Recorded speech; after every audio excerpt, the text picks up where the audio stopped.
Today, if you have your Bibles, I'd have you join me in the book of Ecclesiastes. Back in the Old Testament, Ecclesiastes chapter 9. We're going to read verse 10.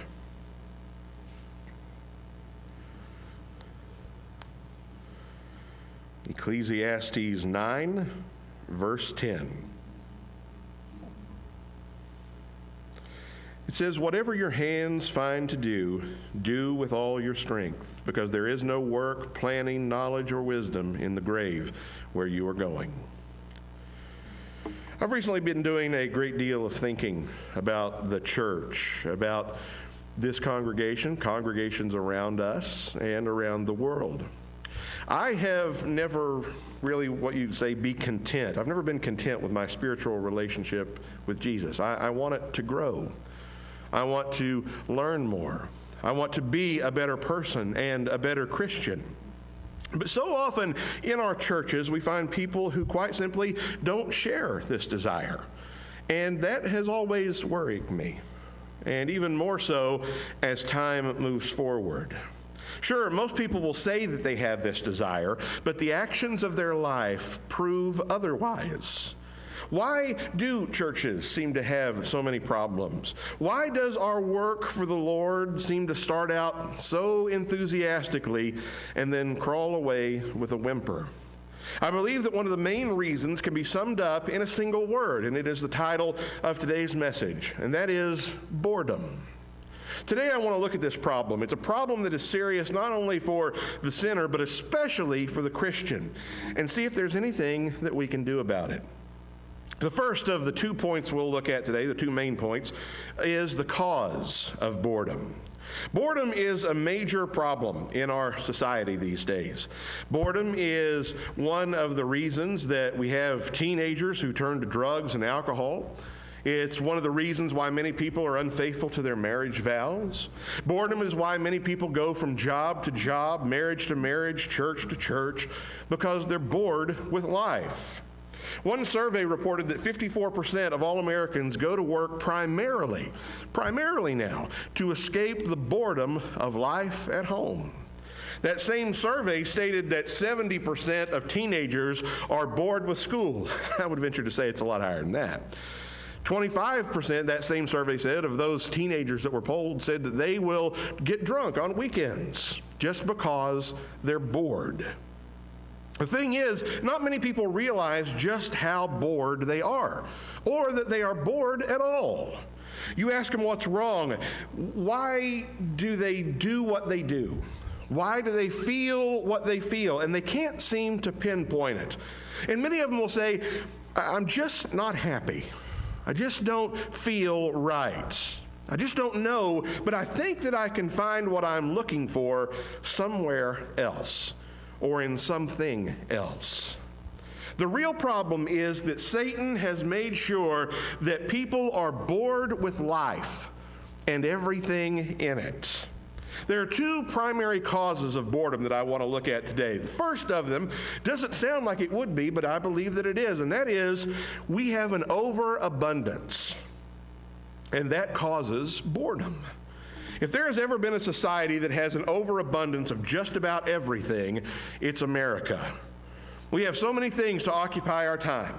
We have television, radio, music, movies, video games, the internet, jobs, recreations of all kinds. These days, if you ask a kid about quiet time, they'll probably say, "Is that the time when my phone dies and I'm waiting for it to charge up to turn back on again?" I won't tell you where I got that. But that's a real problem, because when people have boredom, when they are bored in life, they often turn to things that are not positive. They will turn to possessions, indulging in or acquiring more. They'll turn to friends, they'll turn to destructive behavior, and that's because no one really ever taught them that they can turn to God and have some much-needed quiet time with Him. Quiet time with God is important, and it is vital if we're to stave off the feelings of boredom that we have in this life. And let me say, it is not just true of kids. The same thing goes for us adults as well, maybe even more so. than with kids. When trouble comes, most people retreat within themselves and they try to occupy their lives with some kind of overabundance. Distraction, maybe, is a better way to say that. Many years ago, I made a list of all the things that I had at the ready for my entertainment. I wrote down all the things that I had. This was maybe 15 years ago, and at that time, this is what my list consisted of. I had listed 254 satellite channels of television, 115 satellite radio stations, 900 songs on an iPod, about 150 DVDs, and over 2,000 books. And I thought, wow, I have got an abundance. Well, fast forward a decade and a half, and the list is a little different. With all the updated technology and gadgets and streaming capabilities, I figured this out this last week. Right now, this minute, I have instant access to 150 satellite radio stations, 935,000 games, 75 million songs, 800,129,200 movies, TV episodes, or YouTube videos. And I've made it up to about 2,200 books. And you know what I usually say? There's nothing to watch, there's nothing to listen to, and nothing to read. What's wrong with me? Same thing that's wrong with so many. And that is an overabundance. We have become bored in our abundance. You recognize it most, at least I did, in raising kids. I'm bored, there's nothing to do. Well, I know that's not true. Go read a book. I don't want to read a book. Go outside. I don't want to go outside. Get a snack. I'm not hungry. Play a video game. It's not working right now. You see that with kids and you think, my goodness. And then the dreaded thing happens, and when it happens, there's no going back. When the words pop in your mouth or in your mind, back in my day, once you've reached that point, there is no going back. I said I would never grow up. I grew up the day that I said that the first time. But we're so filled with abundance that we get bored. We're overstimulated. Today's society encourages us to believe that more is always better. My grandparents would tell me how when they were children, if they got an orange or a peppermint stick for Christmas, they were overjoyed. Well, these days I'll tell you the story of the nickel, but my mom's watching. If I tell it, she'll start crying, and I don't want that. It's a good story. But kids today and adults, let's say at Christmas time, they get more presents than there's room to store them. And are we content? You open presents galore. And what a lot of people think, probably never say it, but what a lot of people think, I didn't get what I wanted. Got everything but what I wanted.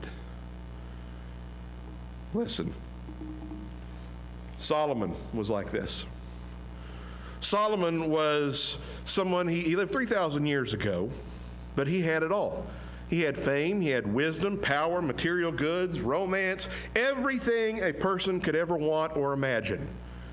He was the writer of the book of Ecclesiastes, and in there, you know what he keeps saying? All is vanity. All is futile. All is vexation of spirit. You know, some parents think they're doing their children a favor by indulging them, by giving them everything they want. I didn't have everything that I wanted growing up. I want to make sure that my kids do. That's not helping them. And you know what the worst part is that the parents will do the same thing for themselves. A lot of people, a lot of adults have no impulse control.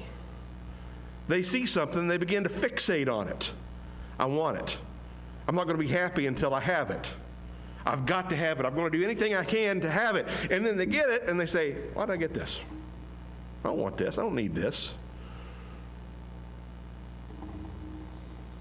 A good parent knows that in life you don't always get what you want.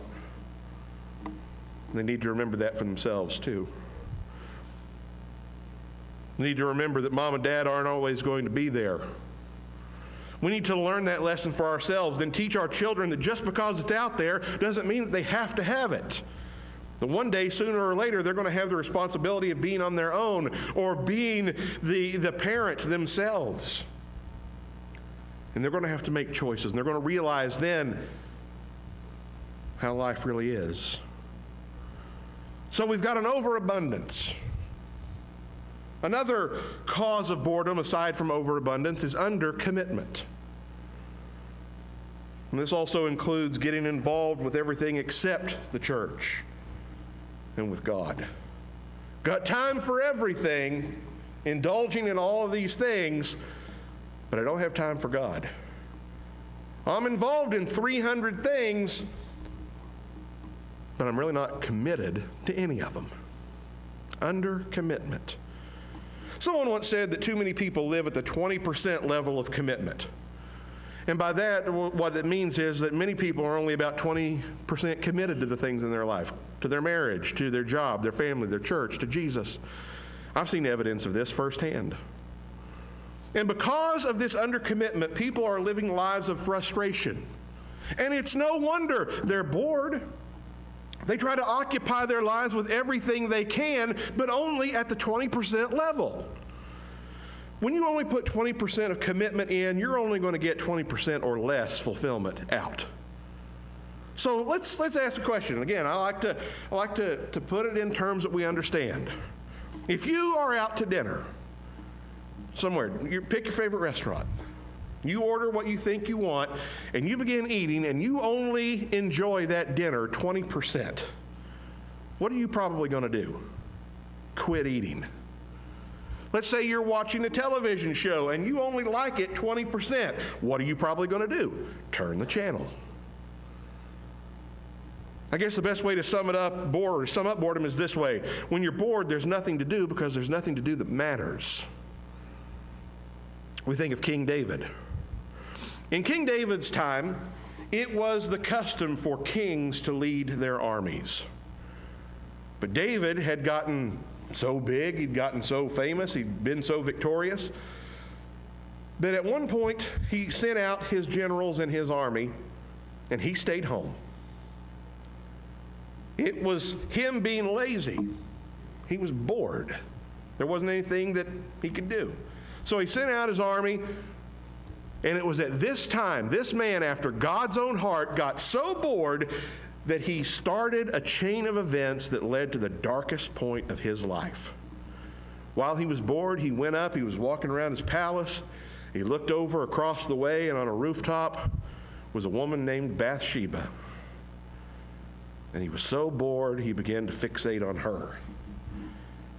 It led to adultery. It led to murder because he had her husband killed. It led to their child's demise. It led to so much. Boredom is a serious problem for many people. Even the closest to God, if they're not careful, if they do not commit themselves to God, they run the risk of getting so bored that they lose sight of what's important. It's such a serious problem for many, and the big reason is people have so much to occupy themselves that they become desensitized, and nothing matters to them. Nothing satisfies them. And when their commitment is so low, why waste time on something so unfulfilling? We've all been there. We've been reading a book or doing something, and it's just like, I thought this would be more fun, more enjoyable, and we just stop. And then we say there's nothing else to do. For most people, the answer to this is just to move on to something else and hope for better. But especially when it comes to the spiritual world, that never works. It doesn't help. Now, yes, it sounds bleak to be sure. Boredom is a problem, but I want you to know today that everything that has a cause has a cure. It's just a matter of finding it. And so, the cure for boredom, there's a couple things I want to look at here. And the first way to overcome boredom is by doing something. The beginning of our text verse said that whatever your hand finds to do or whatever turns up, grab it and do it well. One of the chief reasons many are bored is simply because they have too much time on their hands. That was the problem with King David. He had too much time on his hands, and he found something to do that he shouldn't have. They have so much overabundance, people do, and so much undercommitment to the things in their life that they end up doing nothing, or they end up doing the wrong thing. It's kind of like going to the Cheesecake Factory. I don't know if you all have ever been to the Cheesecake Factory. If you haven't, they got some pretty good food. However, the problem that I have with them is that there isn't their menu. You know, most people, you go places, they give you a sheet. You got a menu here, and it might give you a little folder, 3 or 4 pages in there. Cheesecake Factory is a book about 2 inches thick. I'm not kidding. It's spiral bound. And you sit there and you go through, and you can't find anything to eat because there's so much to choose from, you can't make up your mind. It's hard enough. I have people in my family, and I won't say who it is because I'm married to her. But you can go to a restaurant with a 1-page menu, and you're still going to sit there a while because you can't figure it out. Well, what about all of this other stuff that piles in? You can't figure out what you want. Ooh, that looks good. Oh, that looks good. I don't know if I like, ooh, I do like that. What do you want? I don't know. You ready for me to take your order? Yeah, but start with everybody else but me. And you hope that the pressure is going to get you to that menu item that you want.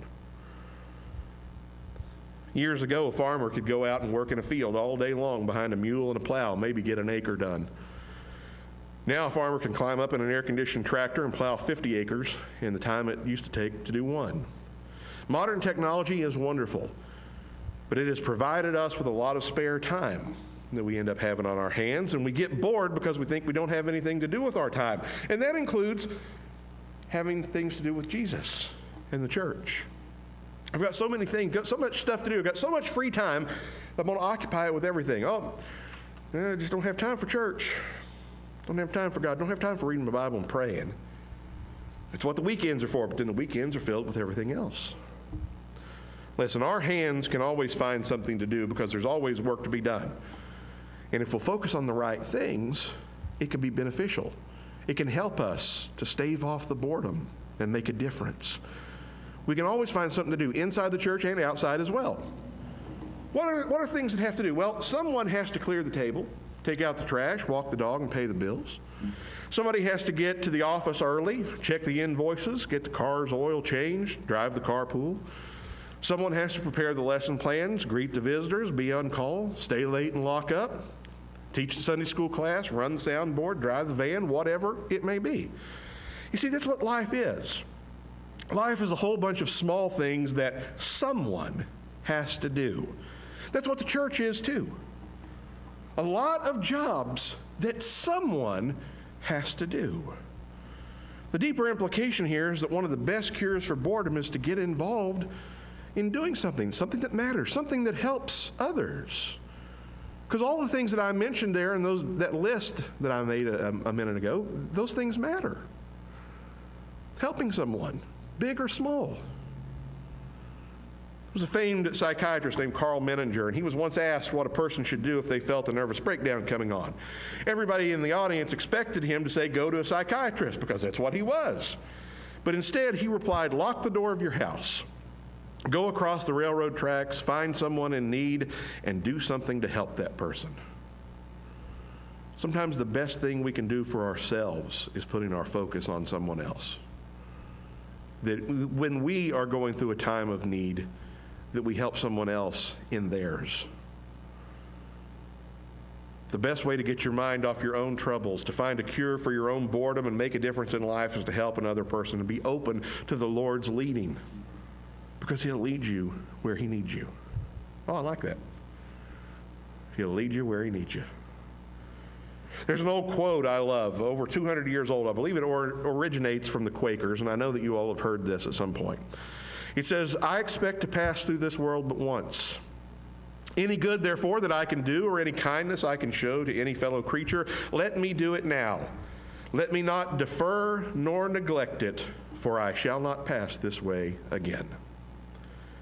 It's pretty difficult to be bored when you're giving yourself to help someone else, somebody around you, especially from a spiritual perspective. To lend a spiritual hand, to be there as a spiritual source of hope or inspiration or just a spiritual shoulder to lean on. Boredom comes when we focus on our own needs, and we overcome that boredom by doing something truly worthwhile. But it's not enough to just do something. We have to go one step further. When we find that something to do, we need to do it with passion. Because the next part of that text that we read this morning says that when we're able to find something to do, then we are to do it with our might, with all our strength. In other words, God is saying that we need to really put something into it. Whatever it is, do it heartily. Do it with enthusiasm, passion, zeal, and 100% commitment. You don't have to be perfect at it. It doesn't have to be the best, but just be your best in doing it. Most of us don't approach our work in the world or in the kingdom that way. But listen, sometimes the most mundane and thankless tasks are worthwhile if we'll do it in the right spirit. You might not think that anybody cares or anybody notices, but God does. And it's important, and it matters. A couple of days before she died, a wonderful saint of God named Annette Menshouse. She was dying of cancer. And I visited her in the hospital. I was going to get married in about 6 months from that time. So this April will be 22 years since she died. And she said to me when I told her, hey, you can be the videographer. I said, we're going to need a videographer for my wedding. She said, I'll be there. We both knew. So she said, let me tell you something, Chris. She said, marriage is not always easy, but anything worth having is worth working hard for. And she was right. She was right, and I've held on to that. Even in her moment of distress, she still cared about others. Everywhere she went for treatments, she went to Duke, I think she went to Cleveland, all kinds of different places over the years to get treatment. And she would always come back to church, and you could see in her eyes how miserable she felt. And she sat about, in the church that I was pastoring there, it was smaller than this one, but right about where Nita's sitting today is where Annette sat. And she would always stand up, and she would smile, and she would thank God for the opportunities that she had to witness to people that she'd never got the opportunity to, she never would have had the opportunity to meet otherwise. And she would always talk about how good God was, right up until the day she died. She was always about helping others, and that helped her retain a positive attitude. And it also helped her from sinking into a pattern that would be destructive, a bored pattern, if you will. Notice that our text didn't say to do it with all your might, only if you like it. Do it with all of your might, only if you enjoy it, only if they treat you right. Doesn't say that. No matter what it is, do it with all your strength, even when you don't feel like it. Even when you say, I just don't know. Do it anyway. Even when you say, I just don't want to do this now. Do it anyway. We spent the last 2 years paying close attention to how contagious illnesses can be. Well, you know what? Boredom, anxiety, fear, doubt, discontent are infectious diseases that can quickly and easily be transmitted to others. But you know what else is communicable? Enthusiasm, excitement, commitment, if we'll try. We're to do it, Solomon tells us in our text. And we're to do it with all of our strength and leave everything else in God's hands. For many years, I was defeating myself because I took on the responsibility of results. And finally, God spoke to me one day. I was in my office at church, and I was praying, getting sermons together and whatnot, just so burdened. And God said, I didn't call you to succeed. I didn't call you to win. I didn't call you to get results. I called you to be obedient. Leave those other things to me. And that took off such a weight from my shoulders and my heart. I want to succeed. I want to be the best. I want to give it my all. I want to see results. But it's all in God's hands. We just have to trust Him when we commit ourselves to Him. A certain farmer told how he grew the largest watermelon in the county. He said, I plow the soil, I plant the seed at the right time, I fertilize the crop, water the field when it doesn't rain. I do all I know to do, then I park my tractor under a large tree, take my hat off and pray, Dear God, I've done my part, all I can do, everything that is possible. The rest is up to you. And He always comes through. So why should we do everything? What is everything that we find to do, whatever that might be, as Solomon says, why should we do it with all of our strength? Well, when you read the rest of the text verse, you see the reason why. There's coming a day when you're not going to be able to do what you can do now. One of these days, if you live long enough, chances are you'll be too feeble to attend church, teach a class, be an usher, sing in a choir.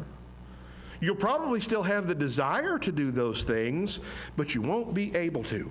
That's why now is the acceptable time to give your heart to Christ, to give and to do your very best for Him every chance you have while you can. I think that if there's one regret a Christian could have in heaven, it wouldn't be that they did too much for Jesus. It'd be that they didn't do more for the Lord while they were here. And if the desire even existed there, they'd probably want to come back and do all they could with all of their might to reach the people around them.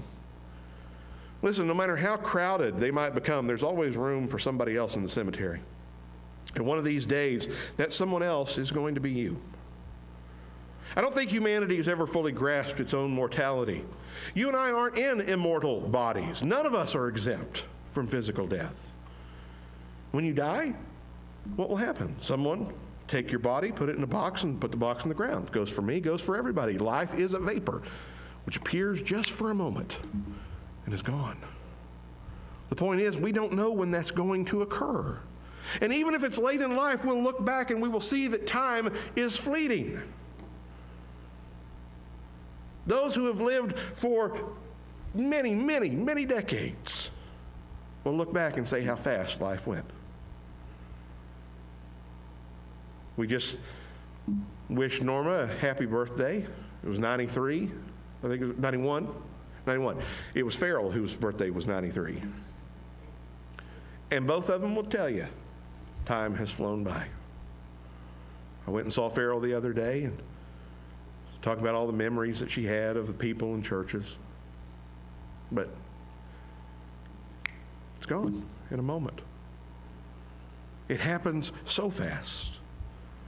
So whatever you're going to do, do it now. Do it while you can, while there's some good deed still to do, some assistance you can give to another, some great plan, telling someone you love them, fully committing to the Lord in His work, or giving your heart to Jesus for the very first time. Do it now, because now is the time. And we are only here for the briefest of moments. There was a little boy who'd go next door to play with his friend, and every time he went over there, he saw his friend's grandma reading her Bible intently. And he asked his friend, why does she read her Bible so much? And the friend said she's cramming for her final exam. A certain man was shocked as he watched his parents empty their wallets and purses to give money to their grandchildren. The man commented, these aren't the people I grew up with. These are old people trying to get into heaven now.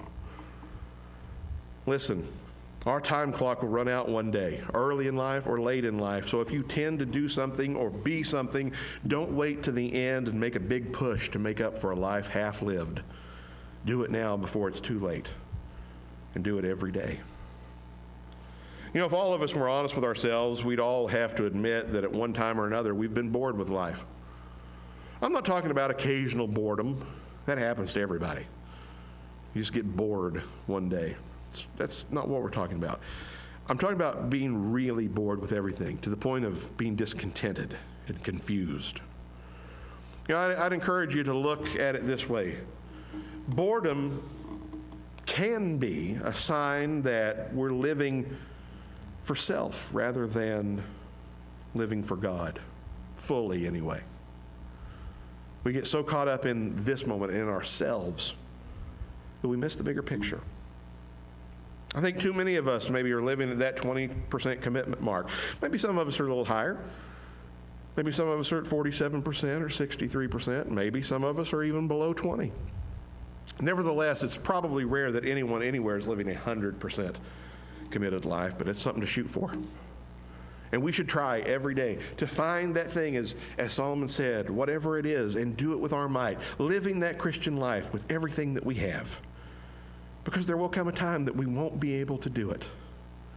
And when this life is over, it's over. That's it. There's nothing left for us to do. So I ask you to stand with me today. And as you do, I want you to know that all of us can strive to do more. All of us can strive to do better, to be more committed to the Lord and His work, to be committed more to this church, to the lost, reaching them, and to one another, lifting one another up. In striving to do this, boredom is replaced with something else. It's replaced with purpose, with fulfillment, and yes, with success. So I want you to ask yourself today, where is your commitment right now? Do you want a better, more complete life?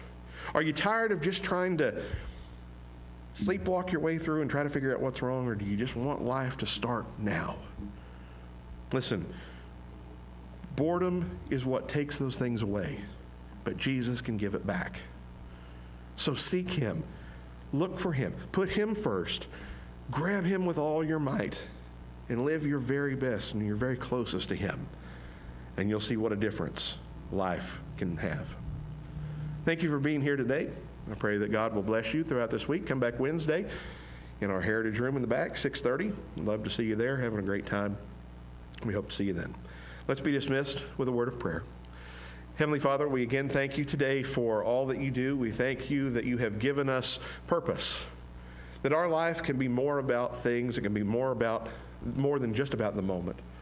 But we can have peace and fulfillment and joy and all the things that we're searching for in this life if we will put our trust and full commitment in you. Lord, as we leave this place and go out into the world, we pray that you would just inspire us to be our very best, not to earn your approval or earn your grace, but rather just to be everything that we can be and everything you want us to be. There's a whole big world out there. We may not be able to change it all, but we can change our little part of it. We can be a positive influence. That's all we're asking, that we would be that witness for you in a world that so desperately needs you. Lord, take us from this place. Keep us safe. Keep us healthy.